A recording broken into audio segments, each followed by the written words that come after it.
Hey boys and girls, this week we're going to talk about quadrilaterals. Think about the word quattro.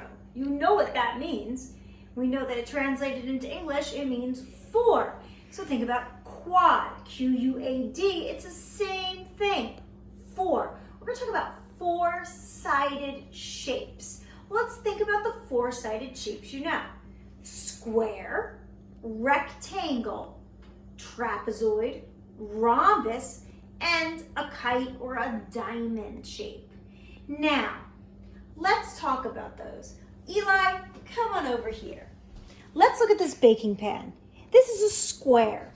What makes a square is that a square has four sides, but not only does it have four sides, it has four sides that are all the same size. A rectangle doesn't have that. A trapezoid doesn't have that.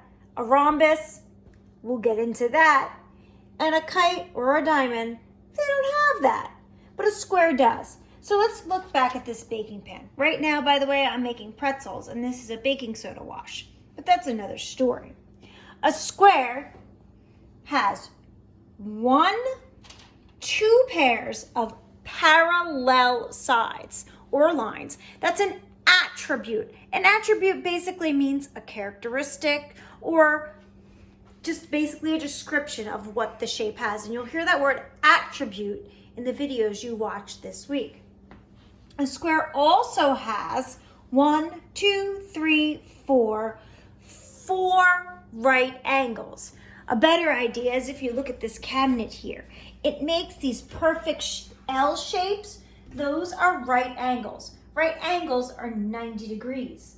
We can also call the corners of a square, a rectangle, a trapezoid, and a kite vertices. Those are our corners. And we've seen that word before in our math challenges. So that's a square. Now let's go on to a rectangle. If you look at this kitchen cabinet, that's a rectangle.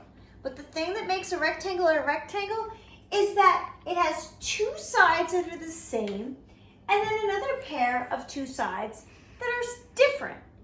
A rectangle is not a square, but here's something that will blow your minds. A square can be a rectangle because it has four pairs of right angles and it has two pairs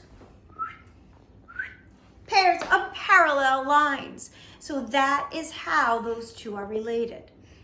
Then we get into the rhombus.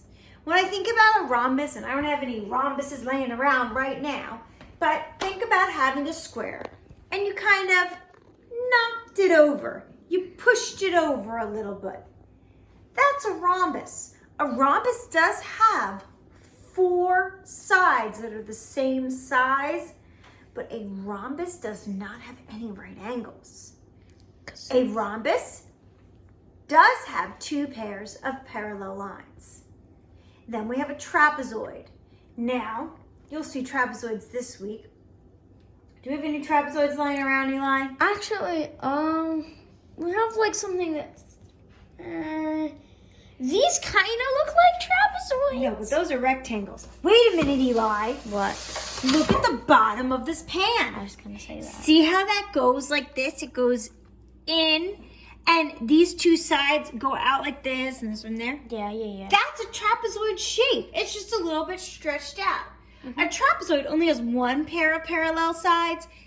If the shapes go out like this, that's not parallel. But that is a trapezoid. And guess what? A trapezoid is not a parallelogram. The only parallelograms that we have are a square, rectangle, and rhombus. Those are your only parallelograms. You could also call a rectangle that's been pushed over to the side a parallelogram. And you'll see that this week. And then, you guys know what kites are or diamonds, right? Okay, those do not fit in to the parallelogram family, just like the trapezoids. And you know what? Diamonds or kites, they don't have any pairs of parallel sides either, and they don't have any right angles. So those are your quadrilaterals, four-sided polygons, quad. Just think quattro. Alrighty. Goodbye.